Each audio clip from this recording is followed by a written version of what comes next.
Et si le joueur le plus rapide de la planète vous disait que la vitesse n'est pas ce qui sépare la grandeur de la légende? Et si Kylian Mbappé, symbole d'une nouvelle ère, admettait ouvertement que Lionel Messi et Cristiano Ronaldo arrivent toujours au but avant lui, sans courir plus vite? Comment est-ce même possible? Le football se joue-t-il vraiment avec les jambes? Ou avec le temps lui-même? Restez avec nous, car cette confession change tout ce que vous pensiez savoir sur l'ère Messi-Ronaldo et sur l'avenir de Mbappé. Avant de commencer, n'oubliez pas de liker à la vidéo, de vous abonner à la chaîne et d'activer les notifications, car ce que vous allez entendre est quelque chose que personne n'attendait de lui. Pour comprendre pourquoi cette déclaration de Kylian Mbappé est si importante, il faut regarder qui parle et à quel moment. Mbappé n'est pas une légende retraitée qui se retourne avec nostalgie sur le passé. Il est dans son prime, champion du monde, meilleur buteur de championnat à plusieurs reprises. Sans doute le joueur le plus explosif de sa génération. Lorsqu'il accélère, les défenseurs ne le poursuivent pas. Il panique. Et pourtant, c'est ce même joueur qui admet publiquement que Lionel Messi, à 38 ans, domine encore les matchs avec 71 contributions décisives sur une seule saison. Le même Messi que des entraîneurs de MLS décrivent comme opérant à un niveau de temps différent. Et puis il y a Cristiano Ronaldo, une machine de régularité, capable de produire 50 à 60 buts par saison à son apogée, redéfinissant la longévité et l'optimisation physique. Alors quand Mbappé dit « je cours plus vite mais ils arrivent plus tôt », il ne parle pas de vitesse, il parle de quelque chose de bien plus troublant. Car si le plus grand avantage du football n'était pas l'accélération mais l'anticipation, le moment n'est pas venu après une défaite. Il n'est pas venu après une humiliation ou une élimination douloureuse. Il est venu silencieusement. Lors d'une interview calme, sans drame, Kylian Mbappé s'est vu poser une question simple sur la grandeur, sur l'héritage, sur ce qui sépare sa génération de celle d'avant. Et c'est à ce moment-là qu'il l'a dit, presque avec désinvolture. Je suis plus rapide qu'eux, mais ils arrivent au but plus tôt. Aucune provocation, aucune arrogance, juste une phrase. Et pourtant, elle a frappé comme un tremblement de terre. Pourquoi le sprinter le plus redouté du football mondial dirait-il une chose pareille?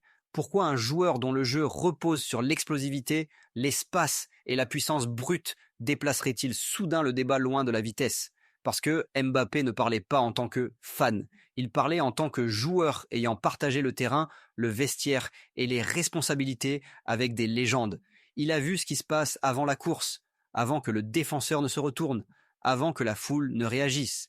Et dans ces moments-là, il a compris quelque chose de troublant. Messi et Ronaldo étaient déjà là. Mentalement, tactiquement, invisiblement, pendant que tous les autres étaient encore en train de traiter l'action. Alors la vraie question n'est pas pourquoi Mbappé l'a dit. La vraie question est celle-ci. Que voient Messi et Ronaldo, que même le joueur le plus rapide du monde ne voit pas? Je cours plus vite, mais ils arrivent plus tôt. À première écoute, cela sonne presque poétique, mais en réalité, c'est l'une des descriptions tactiques les plus précises jamais formulées du football moderne. Quand Kylian Mbappé parle de courir plus vite, il parle de vitesse physique, l'accélération, la pointe de vitesse, la destruction en espace ouvert, ce genre de vitesse qui casse les lignes défensives et laisse les latéraux impuissants. Mais quand il dit qu'ils arrivent plus tôt, il parle de vitesse cognitive, car Lionel Messi n'attend pas que l'espace apparaisse. Il le crée, en lisant le transfert de poids du défenseur, en sentant la ligne de passe avant qu'elle ne s'ouvre, en décidant de l'action avant même que le ballon n'arrive à son pied. L'avantage de Messi n'est pas dans le sprint, il est dans la première touche, qui contient déjà la solution. Et puis, il y a Cristiano Ronaldo, un type d'arrivée en avance totalement différent. Ronaldo ne vous surprend pas une fois. Il vous épuise avec le temps. Ses déplacements sont répétition, pression, acharnement. Il conditionne les défenseurs à commettre une seule erreur. Et lorsqu'ils la font, il est déjà positionné là où le ballon doit arriver. Ainsi, pendant que Mbappé bat les défenseurs après que la passe a été jouée, Messi et Ronaldo gagnent le duel avant même que la passe ne soit imaginée. C'est pour cela que les défenseurs disent souvent la même chose après les avoir affrontés. J'ai tout fait correctement et j'ai quand même perdu. Parce qu'on ne peut pas distancer quelqu'un qui est déjà là. L'histoire du football est remplie de joueurs rapides, de joueurs aveuglément rapides. De Michael Owen à Theo Walcott, des premiers sprints de Ronaldo Nazario à d'innombrables ailiers qui ont terrorisé les défenses pendant quelques saisons. La vitesse a toujours été l'arme la plus visible du football, mais la visibilité n'est pas la longévité. Ce que Kylian Mbappé souligne indirectement, c'est une vérité historique brutale. La vitesse disparaît avant la compréhension. Regardez Lionel Messi aujourd'hui. À 38 ans, il n'est plus le dribbleur explosif de 2012. Et pourtant, il domine encore les matchs, mène toujours les statistiques, produit encore des actions décisives, 71 contributions décisives sur une seule saison, non pas en dépassant ses adversaires à la course, mais en les dépassant par la pensée. Et regardez Cristiano Ronaldo. À mesure que sa vitesse brute a décliné, son mouvement a évolué. Moins de touches, moins de dribbles, plus de précision, plus d'inévitabilité. Il n'a pas combattu le temps, il a négocié avec lui. Comparé maintenant avec les joueurs qui dépendaient presque exclusivement de la vitesse. Quand le premier pas a disparu, leur influence aussi. C'est le prix d'une arrivée tardive. Car dans le football d'élite, si vous réagissez, vous êtes déjà en retard. Si vous sprintez après l'action, l'action vous a déjà quitté. La confession de Mbappé n'est pas de l'admiration, c'est de la lucidité. Et la lucidité, dans l'histoire du football, a toujours été le premier pas vers la transformation. Il arrive un moment dans la carrière de chaque grand joueur où la vitesse cesse d'être un avantage et devient une question. Pas parce que les jambes lâchent, mais parce que le jeu n'attend plus. C'est ce moment que Kylian Mbappé approche plus vite que la plupart des joueurs de l'histoire. C'est ici que la confession devient inconfortable. Parce que Kylian Mbappé ne parle pas de Messi et Ronaldo comme de mythes inaccessibles, il parle d'eux comme de points de référence qu'il n'a pas encore dépassés.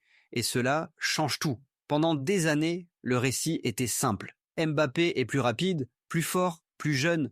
Le temps est de son côté. Le trône finira par être le sien. Mais si le dernier obstacle n'était pas le déclin physique, mais l'évolution intellectuelle. Quand Lionel Messi ralentit, il devient un meneur de jeu. Quand Cristiano Ronaldo ralentit, il devient un prédateur dans la surface. Tous deux se sont adaptés. Tous deux ont anticipé le moment où la vitesse ne suffirait plus. Mbappé se tient aujourd'hui à ce même carrefour, plus tôt que prévu. Reste-t-il un joueur qui gagne grâce à l'espace, ou devient-il un joueur qui contrôle le temps? Car le débat du GOAT n'a jamais vraiment porté uniquement sur les trophées. Il a toujours porté sur celui qui plie le jeu à son propre rythme.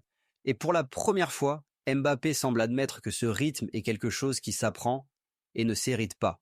Alors peut-être que ce n'était pas une simple citation. Peut-être que c'était un avertissement. Ou une promesse.